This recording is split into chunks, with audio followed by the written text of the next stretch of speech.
Hello everyone, welcome to the Pahari Talim Foundation, a dedicated YouTube channel for civil service aspirant.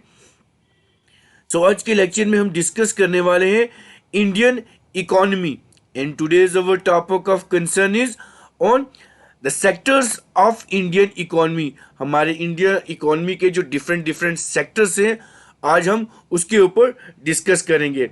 So without wasting time let's start the video. अगर हम सबसे पहले discuss करें what is this economy, ये जो economy है ये होती क्या है। Actual economy is the financial condition of financial condition of different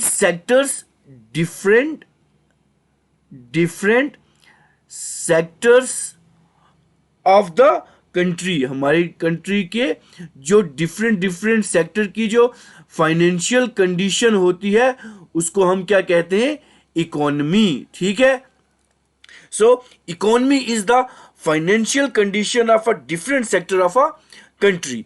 ठीक है, अगर हम डिस्कस करेंगे इंडियाज इकोनॉमिक सेक्टर, हमारे जो इंडियन इकोनॉमिक सेक्टर है वो ब्रॉडली देखा जाए तो वो 3 कैटेगरी में कैटेगराइज किए रहते हैं।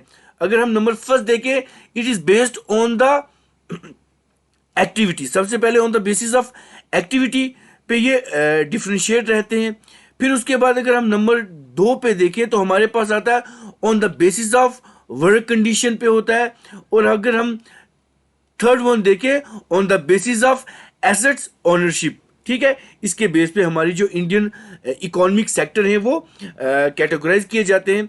अगर देखा जाए on the basis of activity, हमारे जो इंडियन इकोनॉमिक के सेक्टर हैं, एक तो हमारा प्राइमरी सेक्टर आता है, फिर सेकेंडरी सेक्टर आता है, फिर टर्शियरी, फिर क्वाटरनरी एंड क्यूनरी सेक्टर हमारे पास आते हैं। इसको हम डिटेल में आगे डिस्कस करेंगे। फिर अगर हम देखें on the basis of work condition, तो इंडियन इकोनॉमिक के जो सेक्टर्स हैं वो 2 चीज़ों में डिफ्रेंशिएट किए रहते हैं। एक हमारा रहता है ऑर्गेनाइज सेक्टर और एक रहता है अनऑर्गेनाइज्ड सेक्टर। सॉरी। सो अगर हम थर्ड वन देखें तो on the basis of asset ownership, so जो इंडियन इकोनॉमी है वो 2 सेक्टर में डिवाइड है। एक हमारे पब्लिक सेक्टर्स आ जाते हैं और दूसरे हमारे प्राइवेट सेक्टर आ जाते हैं। और अगर देखा जाए जो हमारी इंडियन इकोनॉमी जो है वो हमारी मिक्स्ड इकोनॉमी है। हमारी जो इंडियन इकोनॉमी है वो मिक्स्ड इकोनॉमी है। ये क्वेश्चन भी काफ़ी बार एग्जामिनेशन में पूछा जाता है कि इंडियन इकोनॉमी कौन सी है, एग्रेरियन इकोनॉमी है, मिक्स्ड इकोनॉमी है या डेवलपिंग इकोनॉमी है। सो जो इंडियन इकोनॉमी है वो मिक्स्ड इकोनॉमी है। सो what is this mixed economy? So mixed economy क्या होती है? Actually it is an economy where both public and private sector, private sectors coexist, जहां पे पब्लिक और प्राइवेट सेक्टर दोनों को एग्जिस्ट करते हैं, उसको हम क्या कहते हैं, mixed economy. And the nature of Indian economy is a mixed, ये जो टर्म थी ये किसने कॉइन की थी? जो मिक्स्ड इकोनॉमी की टर्म है ये किनके द्वारा कॉइन की गई थी? जे एम केनीज के द्वारा ये जो है वो टर्म कॉइन की गई थी, मिक्स्ड इंडियन इकोनॉमी। ये क्वेश्चन भी बहुत ज्यादा इंपॉर्टेंट रहता है हमारा एग्जामिनेशन पॉइंट ऑफ व्यू से। सो हम डिस्कस करते हैं, सबसे पहले हम डिस्कस करते हैं India's economic sector on the basis of activity. So हम नेक्स्ट स्लाइड पे चलते हैं। सबसे पहले अगर देखा जाए प्राइमरी सेक्टर क्या होता है, ठीक है जी। So the primary sector is directly concern with the natural resource of a country. जो हमारा प्राइमरी सेक्टर है वो हमारे जितने भी डायरेक्टली किसी के साथ कंसर्न करता है, जो हमारी कंट्री के जितने भी नेचुरल रिसोर्स होते हैं। फिर अगर देखा जाए इकोनॉमिक डिस्क्रिप्शन क्या रहती है प्राइमरी सेक्टर में? So it is concern with the extraction of raw material. जितने भी रॉ मटेरियल्स हैं उसको एक्सट्रैक्ट करना, उसको निकालना जो रहता है वो हमारा प्राइमरी सेक्टर में रहता है। और फिर ये क्वेश्चन भी कभी कभी एग्जामिनर पूछता है कि प्राइमरी सेक्टर में कौन कौन सी एक्टिविटीज होती हैं। सो इट इंक्लूड एग्रीकल्चर होता है हमारा, फॉरेस्ट्री होता है, फिशिंग होता है and mining. Actual these are all concern with the extraction of raw material. ये सारे जो हैं किसके साथ कंसर्न रहते हैं? कोई भी जो हम मटेरियल होता है, कोई भी रॉ मटेरियल होता है, हम इन्हीं से एक्सट्रैक्ट करते हैं। फिर अगर देखा जाए अमंग द प्राइमरी सेक्टर, अगर हम प्राइमरी सेक्टर देखा जाए, agriculture is the predominant occupation.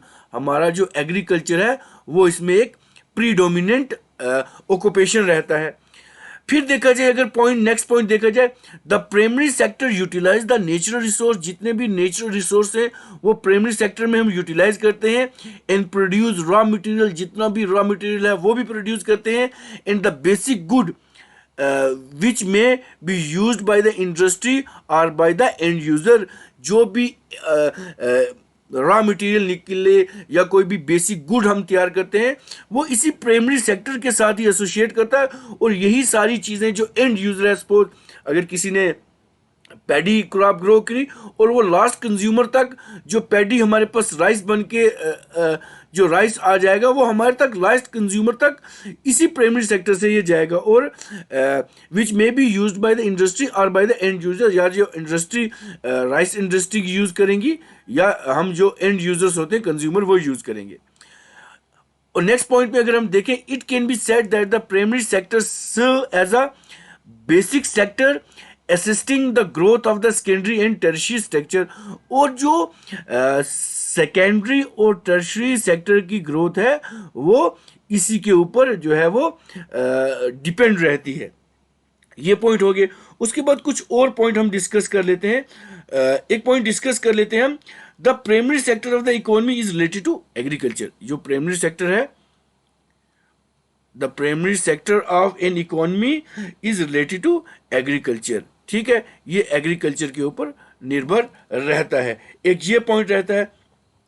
फिर एक और पॉइंट डिस्कस कर ले हम, the primary sector is also called as the agriculture and related sector. इसके साथ ये भी आ सकता है कि इसको क्या कहते हैं, एग्रीकल्चर एंड रिलेटेड सेक्टर भी इसको हम कहते हैं। It is also called as agriculture and related sector भी इसको हम कहते हैं। ये पॉइंट भी बहुत ज़्यादा इंपॉर्टेंट रहता है। और ये पॉइंट एक काफ़ी बार एग्जामिनेशन में आया है कि people that are engage in primary activities, people that are this engage in the primary activities, उनको क्या कहते हैं? उनको हम कहते हैं red collar worker. Red collar worker उसको हम कहते हैं। ये क्वेश्चन भी बहुत ज़्यादा इंपॉर्टेंट रहता है, एग्जामिनेशन में आता है कि रेड कॉलर वर्कर किसके साथ एसोसिएट करते हैं। सो रेड कॉलर वर्कर एसोसिएट हमारे प्राइमरी सेक्टर के साथ करते हैं। So the people engaged in a primary activity are called as a red collar worker due to the outwork nature of their work। जो उनका outwork रहता है नेचर का। ये क्वेश्चन भी बहुत ज़्यादा इंपॉर्टेंट रहता है एग्जामिनेशन पॉइंट ऑफ व्यू से। सो डिस्कस कर लेते हैं इसी को दोबारा से थोड़ा सा ब्रीफली कि इन अ प्राइमरी सेक्टर, अगर देखा जाए in a primary sector of the economy activities are undertaken by directly using natural resource. हम सीधे नेचुरल रिसोर्स को यूज़ करते हैं जिसमें हमारा एग्रीकल्चर आ जाएगा, mining, fishing, forestry, dairy product etcetera. These are actually example of this primary sector. ये प्राइमरी सेक्टर की एग्जाम्पल है। Why it is so? Because it form the base for all the other product। क्योंकि ये सारा base बनाते हैं जो बाकी प्रोडक्ट होते हैं। Since most of the natural resource we get are from agriculture, हम एग्रीकल्चर से बहुत ज़्यादा लेते हैं। उसके बाद देखा जाए डेयरी, उसके बाद फॉरेस्ट्री, उसके बाद फिशिंग।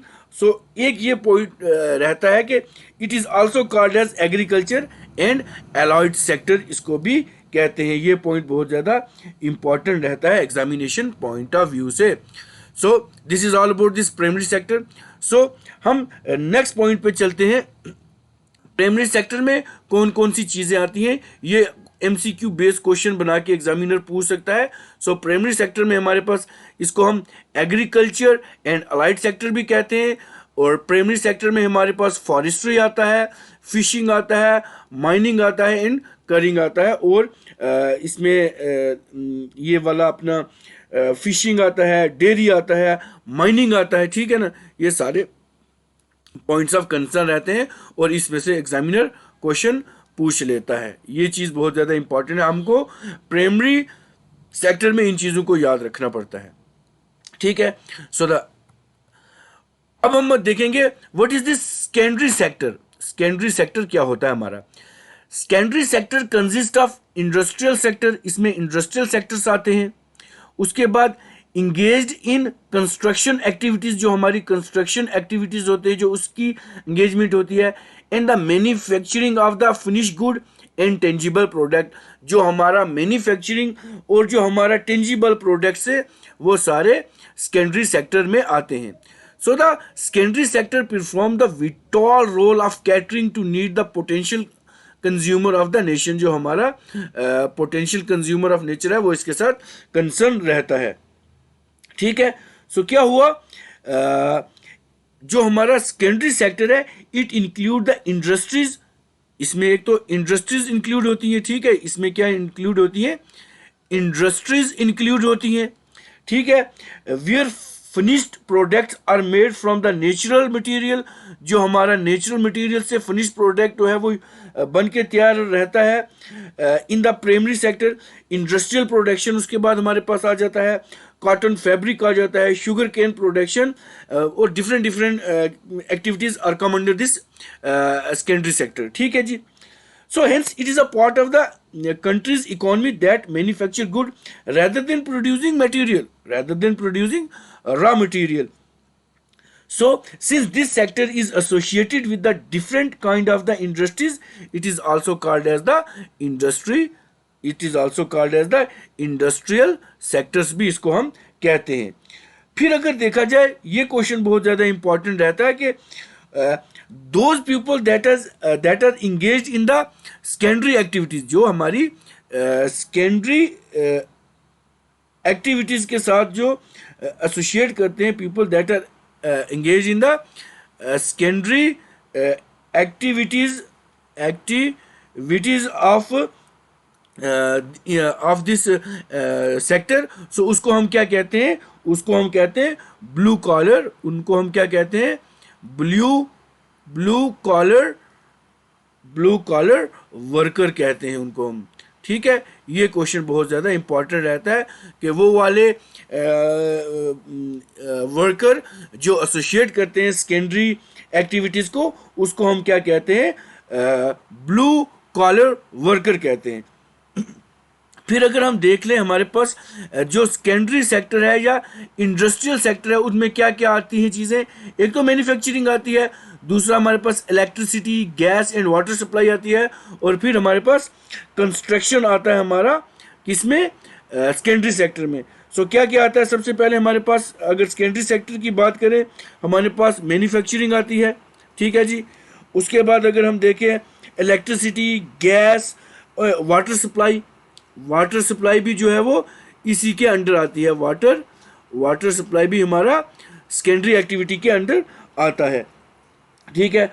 कुछ अगर एग्जांपल देख लें अगर हम मैन्युफैक्चरिंग सेक्टर की, तो उसमें सबसे पहले अगर हम देखें मिल प्रोडक्शन, जो हमारी मिल्स प्रोडक्शंस होती हैं, हमारी मिल्स प्रोड्यूसिंग टेक्सटाइल, मिल प्रोड्यूसिंग टेक्सटाइल्स इसमें आती हैं, टेक्सटाइल्स आती हैं। उसके बाद फैक्ट्रीज प्रोड्यूसिंग लाइक स्टील, हमारी स्टील, उसके बाद केमिकल्स आगे, उसके बाद प्लास्टिक प्रोडक्ट्स आगे, फिर उसके बाद हमारी ऑयल रिफाइनरीज जो हैं, हमारी जो ऑयल रिफाइनरीज हैं वो भी सेकेंडरी सेक्टर्स में आती हैं। और ये क्वेश्चन जो है एग्जामिनेशन पॉइंट ऑफ व्यू से बहुत ज़्यादा इंपॉर्टेंट है।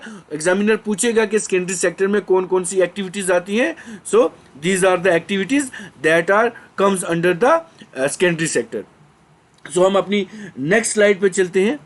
सो व्हाट इज टर्शियरी सेक्टर? हमारा जो टर्शियरी स्ट्रक्चर सेक्टर है वो क्या होता है? Tertiary sector is intangible in nature concentrating on the service sector. ये जो हमारा जो इंटेंजिबल सेक्टर है, इंटेंजिबल नेचर का रहता है हमारा जो है, क्योंकि इसको ना ही तो हम देख सकते हैं, क्योंकि actually it is a service sector, service sector रहता है। So concentrating on the service sector, ये हमारा जो टर्शियरी सेक्टर है वो हमारा सर्विस सेक्टर भी कहलाता है। This sector consist of provisions of service such as education, medical, hotel and finance needed by the consumer. जो फाइनेंस कंज्यूमर को जरूरत रहता है उसके साथ ये एसोसिएट करती हैं। सो अगर इसको हम टर्शियरी सेक्टर भी कहते हैं और सर्विस सेक्टर भी इसको हम कहते हैं। ठीक है, ये क्वेश्चन बहुत एग्जामिनेशन पॉइंट ऑफ व्यू से रहता है। कभी कभी इसको टर्शियरी सेक्टर ना लिख के एग्जामिनर सर्विस सेक्टर भी इसको मेंशन कर देता है, कोई भी जो क्वेश्चन वो फ्रेम कर रहा होता है। So this sector activities help in the development of the primary and secondary sector. ठीक है, by itself economic activity in the tertiary sector do not produce the good but they are an aid और a support for the production. ये एक add रहता है या support रहता है किसी भी प्रोडक्शन के लिए। ठीक है, goods transported by the trucks और अ ट्रेन, उसके बाद हमारी बैंकिंग हो गई, उसके बाद इंश्योरेंस हो गया, फाइनेंस हो गया, these are come under this sector. It provide the value addition to the product same as the secondary sector. So जो person that are engaged in the tertiary sector, तो उसको हम क्या कहते हैं? जो टर्शियरी सेक्टर में इंक्लूड करते हैं उनको हम कहते हैं वाइट कॉलर जॉब्स कहते हैं उसको। ठीक है, उनको हम क्या कहते हैं? White this sector jobs are also called as this white collar job भी इसको हम कहते हैं। ये क्वेश्चन भी बहुत ज़्यादा इंपॉर्टेंट रहता है एग्जामिनेशन पॉइंट ऑफ व्यू से, और एग्जामिनेशन में काफ़ी चांसेस रहते हैं कि ये क्वेश्चन पड़ जाए। फिर अगर हम देखें टर्शियरी सेक्टर में कौन कौन सी एक्टिविटीज़ जो होती हैं हमारे पास, एक तो हम देखें टर्शियरी सेक्टर में हमारे पास ट्रेड्स आता है, होटल्स आते हैं, रेस्टोरेंट्स आते हैं। फिर उसके बाद देखें ट्रांसपोर्ट आते हैं, स्टोरेज आता है, कम्युनिकेशंस आते हैं, फाइनेंसिंग, बैंकिंग एंड इंश्योरेंस इसमें आता है, रियल एस्टेट, बिजनेस सर्विसेज आता है। उसके बाद community, social, personal and other services जो हमारा है टर्शियरी सेक्टर में आता है। ये क्वेश्चन भी बहुत ज़्यादा इंपॉर्टेंट रहता है एग्जामिनेशन पॉइंट ऑफ व्यू से। उसके बाद एक और पॉइंट होता है हमारे पास, एक तो हो गया वाइट कॉलर जॉब्स, उसके बाद हमारे पास एक आता है पिंक कॉलर वर्कर। एक हमारे पास होते हैं पिंक कॉलर वर्कर। सो ये पिंक कॉलर वर्कर क्या होते हैं? So pink collar worker is a one who is employed in a job that is traditionally considered to be the women's work. जो हमारा ट्रेडिशनली जिसको हम वीमेन्स वर्क कहते हैं। ठीक है जी। So the term pink collar worker was use to distinguish करती है किसको? Female oriented job from the blue collar worker. So a worker in a manual labor and a white collar labor and a professional or a educated worker in the office position, जो उसके साथ ये relate करता है। ठीक है, ये question भी बहुत ज़्यादा इंपॉर्टेंट रहता है। So pink collar worker is usually a women, men rarely work in pink collar job. Some example of the, अगर हम पिंक कॉलर ऑक्यूपेशन की देखें हमारे पास लाइक बेबी सीटर्स होते हैं हमारे पास। ठीक है जी। उसके बाद देखें फ्लोरिस्ट होते हैं, जितने भी फ्लोरिस्ट होते हैं। उसके बाद हमारे पास डे केयर वर्कर्स, हमारे पास डे केयर वर्कर्स जो होते हैं वो होते हैं। उसके बाद नर्सिस जितनी भी हैं हमारी नर्सिस जो होती हैं वो भी हमारी पिंक कॉलर वर्कर की कैटेगरी में आती हैं। ठीक है, ये बहुत ज़्यादा इंपॉर्टेंट रहता है एग्जामिनेशन पॉइंट ऑफ व्यू से। सो नेक्स्ट पॉइंट में हम डिस्कस करें प्राइमरी, सेकेंडरी और टर्शरी सेक्टर क्या है? So primary sector include those activity which lead to the production of a good by utilisation of natural resource. कोई भी goods, कोई भी सामग्री बनानी, कोई भी चीज़ें बनानी, किसका यूज़ करके? नेचुरल रिसोर्स को यूज़ करके। वो कब किस में आते हैं? हमारे प्राइमरी सेक्टर में आते हैं। फिर अगर सेकेंडरी सेक्टर की बात की जाए, secondary sector include those activity which result in the transformation of natural product into other form by manufacturing। यही जो हमारे पास नेचुरल रिसोर्स है, इसी को ट्रांसफर करके हमारे पास जो फाइनल प्रोडक्ट बनेगा, मैन्युफैक्चर होगा, वो हमारा सेकेंडरी सेक्टर में आता है। और जो टर्शरी स्ट्रक्चर है हमारा, वो कौन सा है? Tertiary sector include those activity that help in the development of the primary and secondary sector bye supporting the production process. जितना भी प्रोडक्शन प्रोसेस है वो इसको सपोर्ट करता है आगे एक्टिविटीज़ को डेवलप करने में, वो सारा टर्शरी सेक्टर में आता है। अगर प्राइमरी सेक्टर की बात की जाए तो इसमें हमारे पास एग्रीकल्चर, फॉरेस्ट्री, पोर्शनिंग, उसके बाद माइनिंग और फिशरी आता है, ठीक है। और अगर हम सेकेंडरी सेक्टर की बात करें तो सेकेंडरी सेक्टर में हमारे पास ट्रेड आते हैं, कॉमर्स, ट्रांसपोर्ट, कम्युनिकेशन आते हैं। फिर उसके बाद अगर टर्शरी स्ट्रक्चर की बात करें, जिसको हम सर्विस सेक्टर भी कहते हैं, all type of the services are including like trade हमारे पास आ गया, repair, hotels, restaurant, transport, storage, communications and service relating to the broadcasting, financial और रियल एस्टेट इस सब में आता है, ठीक है। ये क्वेश्चन भी बहुत ज़्यादा इम्पॉर्टेंट रहता है। एक और कंसेप्ट रहता है हमारे पास, सनराइज इंडस्ट्री। सो ये सनराइज इंडस्ट्री क्या होता है? So this sunrise industry is the term used for the sector that is used in it infinity but show promise of the rapid boom. जो हमारे रैपिड बूम करता है, ठीक है। सो ये क्या होता है? अगर हम ऑन द अदर हैंड अगर देखा जाए, जो हमारी सनराइज इंडस्ट्रीज है, रैपिडली इमर्ज में threaten a competing industry sector that is already in decline because of its dim long term prospect such in industries related to sunset industries. एक हमारे पास sunrise भी होती है और एक हमारे पास सनसेट इंडस्ट्रीज भी होती हैं, ठीक है। सनराइज के नाम से हमें पूछा दैट आर बूमिंग, और सनसेट दैट आर डिक्लाइनिंग। जो हमारी जो इंडस्ट्री बूम है वो डिक्लाइन करेगी, उसको हम क्या कहेंगे? सनसेट इंडस्ट्रीज और सनराइज इंडस्ट्रीज, ये दो टर्म इसके साथ एसोसिएट करती हैं। सो अगर हम नेक्स्ट पॉइंट को डिस्कस करें, सो नेक्स्ट पॉइंट में हमारे पास आ जाती है quaternary activities. So Indian economy में क्वाटरनरी एक्टिविटीज कौन सी हैं? So quaternary activities involve the research and development needed to produce product from the natural resource. ये जो क्वाटरनरी एक्टिविटी है ये इन्वॉल्व करती है किसी चीज़ की रिसर्च और उसकी डेवलपमेंट, जो कि यूज़ होती है किसी प्रोडक्ट को बनाने में नेचुरल रिसोर्स का यूज़ करके, ठीक है। These are specialised tertiary activities. ये एक स्पेशलाइज्ड टर्शरी एक्टिविटीज है in the knowledge sector we demand a separate classification. इसको हम नॉलेज सेक्टर भी कहते हैं, which demands a separate classification, जो है सेपरेट क्लासिफिकेशन देती है। फिर उसके बाद अगर हम देखें, the quaternary sector is the intellectual aspect of the economy. जो क्वाटरनरी एक्टिविटीज होती हैं वो क्या होती हैं? Intellectual aspect of the economy होती हैं। उसके बाद अगर देखा जाए, it is the process which enable entrepreneur to innovate and improve the quality of service offered in the economy. जितने भी इंटरप्रेन्योर्स होते हैं वो यूज़ करते हैं इस एक्टिविटी को, इस प्रोसेस को, जो क्वाटरनरी एक्टिविटीज़ होती है, ताकि किसी भी प्रोडक्ट की या किसी भी सर्विस की जो क्वालिटी है उसको इम्प्रूव किया जाए।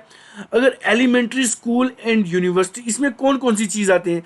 किसी भी चीज़ की क्वालिटी सर्विस को इम्प्रूव करने के लिए हमें सबसे पहले एलिमेंट्री एजुकेशन चाहिए, यूनिवर्सिटी क्लासेस चाहिए, उसके लिए hospitals, doctors, office, theatre, accounting, brokerage firm of all belongs to this categories of service, ये सारी इस कैटेगरी में आती हैं। Like other tertiaries function, quaternary activity can also be the outsource, ये सारी आउटसोर्स भी रहती हैं। ठीक है, सो हम नेक्स्ट स्लाइड पे चलते हैं। हमारे पास आ जाता है quinary activities. So quinary activities क्या होती हैं? The quinary sector is a part of economy where the top level decisions are made, जहाँ पे टॉप लेवल के डिसीजन मेक होते हैं। इसमें अगर देखा जाए, this include government which passes the legislation, इसमें गवर्नमेंट आ जाती है। क्यूनरीज जो हमारी क्यूनरी सेक्टर है उसमें हमारी गवर्नमेंट इंक्लूड करती है। जो पास हमारी लेजिस्लेशंस, बिल्स, लॉज, एक्ट्स जो पास होते हैं वो सारे इस एक्टिविटीज़ के अंदर आते हैं। It also compromise the top decision maker in industries, जितने भी इंडस्ट्रीज के डिसीजन मेकर हैं उसको कंप्रोमाइज करती है। Commerce and also the education sector भी इसी में वो कंप्रोमाइज करते हैं। So the quinary sector is the part of the economy where the top level decisions are made. This includes the government which pass legislation. It also compromises the top decision maker in industries, commerce and also the education. ठीक है जी। उसके बाद these activities, these are the services that are focused on the creation. ये किसके ऊपर focus रहती है? Creation, उसके बाद रीअरेंजमेंट, उसके बाद देखा जाए इंटरप्रिटेशन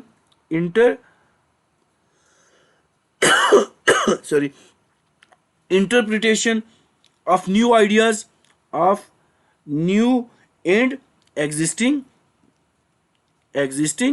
आइडियाज, इसके ऊपर काम करती है। उसके बाद डाटा इंटरप्रिटेशन हो गया, in the use of evaluations of a new technology, उसके बीच ये आता है। और जो प्रोफेशंस इसके अंदर आते हैं, the professions come under this category are also called as gold collar professions, इसको कहते हैं गोल्ड कॉलर प्रोफेशन कहते हैं। ठीक है, ये भी एग्जामिनेशन पॉइंट ऑफ व्यू से बहुत ज्यादा इंपॉर्टेंट है। And these gold collar profession they also represent another subdivision of the tertiary sector representing special and highly paid skill worker, highly paid skill of the senior business executive, जिसमें government officials आते हैं, research scientist आते हैं, financials आते हैं and legal consultant हमारे पास आते हैं।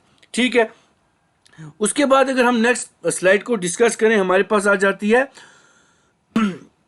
Organisation of production. जो हमारी ऑर्गेनाइजेशन ऑफ प्रोडक्शन है वो क्या होती है? एम ऑफ ऑर्गेनाइजेशन, जो एम ऑफ हमारा प्रोडक्शन है यहाँ पे क्या है? To produce goods and service that we want. So अगर रिक्वायरमेंट देखी जाए for the production of a good service, हमें सबसे पहले हमें लैंड चाहिए, फिर लेबर चाहिए, फिर फिजिकल कैपिटल चाहिए और ह्यूमन कैपिटल हमको चाहिए। ठीक है, so the first requirement is land, सबसे पहले हमें लैंड की जरूरत है। And the other natural resource such as water, forest, mineral etcetera हमको चाहिए।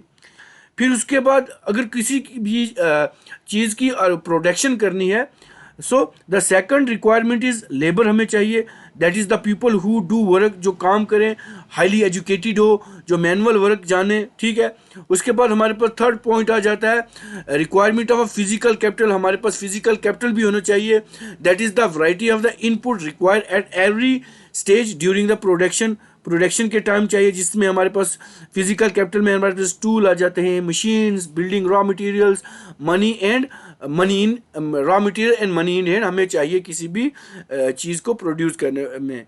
और हमारे पास फोर रिक्वायरमेंट आ जाती है हमारे पास human capital. So human capital is donate the monetary value of the knowledge, skill, competency of a person, ये चीज़ें हमें चाहिए। सो ये चीज़ें दो हमारे किस सेक्टर में आ जाती हैं? हमारे ऑर्गेनाइज्ड और अनऑर्गेनाइज्ड सेक्टर में आ जाती हैं। So what is this organised and unorganised sector? हमारे पास कौन से होते हैं? अगर देखा जाए what is this organised sector, so organised sector क्या होता है? So in organised sector employment terms are fixed and regular and the employ get assured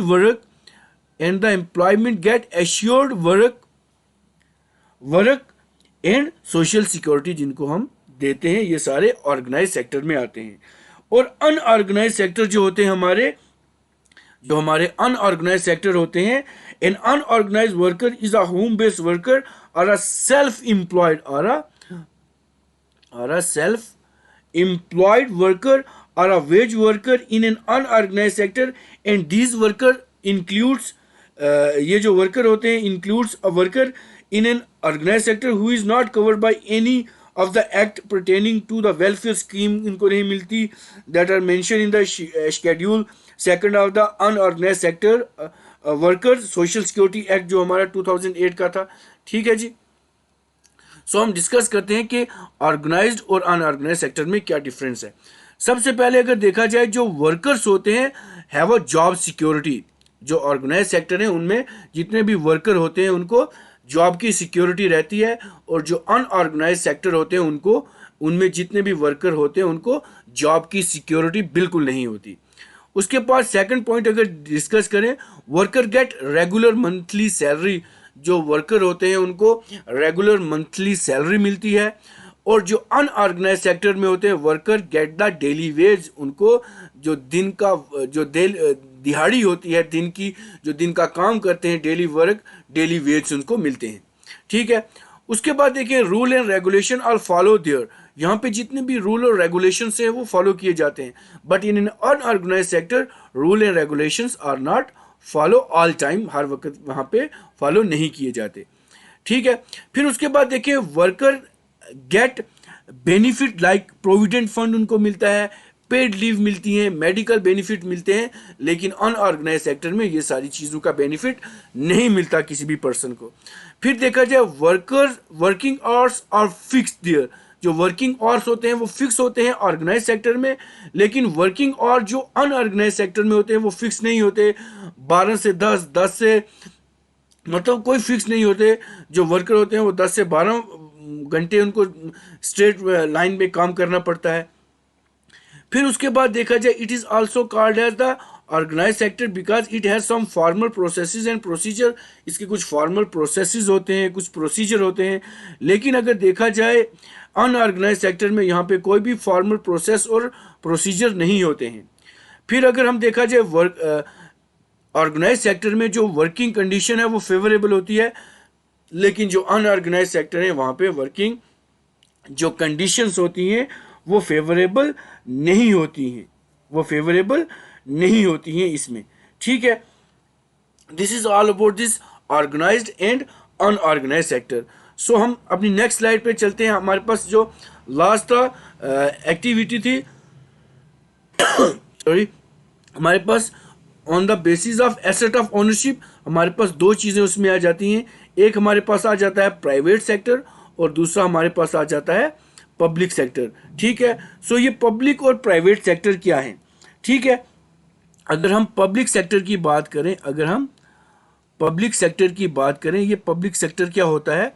so in this sector government जो हमारी होती है, जो हमारी गवर्नमेंट होती है, that owns most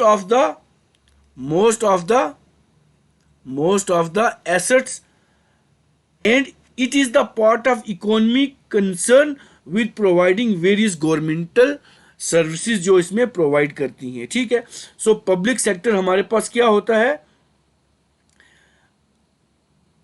the sector in which government own most of the assets and it is a part of economic concern providing various government services। ठीक है जी। उसके बाद हमारे पास आ जाता है प्राइवेट सेक्टर। प्राइवेट सेक्टर हमारे पास आ जाता है। सो प्राइवेट सेक्टर क्या होता है?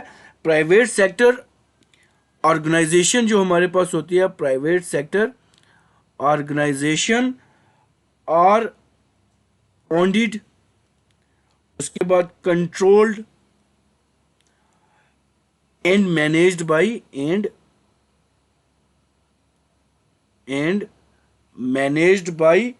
इंडिविजुअल। किसी इंडिविजुअल ने मैनेज की रहती हैं, किसी ग्रुप ने मैनेज की रहती हैं, और बिजनेस इंटाइटी जो हमारी बिजनेस इंटाइटीज हैं उन्होंने मैनेज की रहती हैं। ठीक है।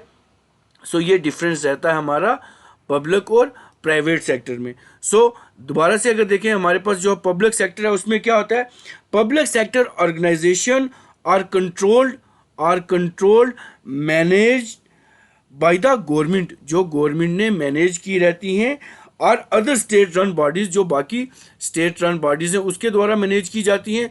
और जो प्राइवेट सेक्टर बॉडीज़ होती हैं वो किसके द्वारा ओन्ड, मैनेज या की जाती हैं, कोई इंडिविजुअल हो, कोई ग्रुप हो या कोई बिजनेस इंटाइटी हो, उसके द्वारा ये मैनेज की जाती हैं। और ये क्वेश्चन बहुत ज़्यादा इंपॉर्टेंट रहते हैं हमारे एग्जामिनेशन पॉइंट ऑफ व्यू से, क्योंकि ये सेक्टर ऑफ इंडियन इकोनॉमी बहुत इंपॉर्टेंट टॉपिक रहता है हमारा एग्जामिनेशन पॉइंट ऑफ व्यू से। सो ये सारा इसके ऊपर डिपेंड रहता है, ठीक है। सो जो भी हमारा इंडियन इकोनॉमी है, जो इंडियन इकोनॉमी है, उसकी भी हम लेक्चर सीरीज़, जो बाकी डिफरेंट इंपॉर्टेंट लेक्चर हैं वो भी हम स्टार्ट करने वाले हैं। सो हम आपको ये लेक्चर कैसा लगा, ठीक है, आप हमें कमेंट कर सकते हैं, ठीक है। इस वीडियो को ज़्यादा से ज़्यादा शेयर करें, लाइक करें और हमारे चैनल को सब्सक्राइब करें, ताकि आपके पास जितनी भी रिसेंट जो इन फ्यूचर वीडियो आने वाली है उसकी आपको नोटिफिकेशन मिले और आप हमारे चैनल के साथ बने रहें। दैट इज़ द पहाड़ी तालीम फाउंडेशन। पढ़ना है, बढ़ना है। So with this, thank you very much.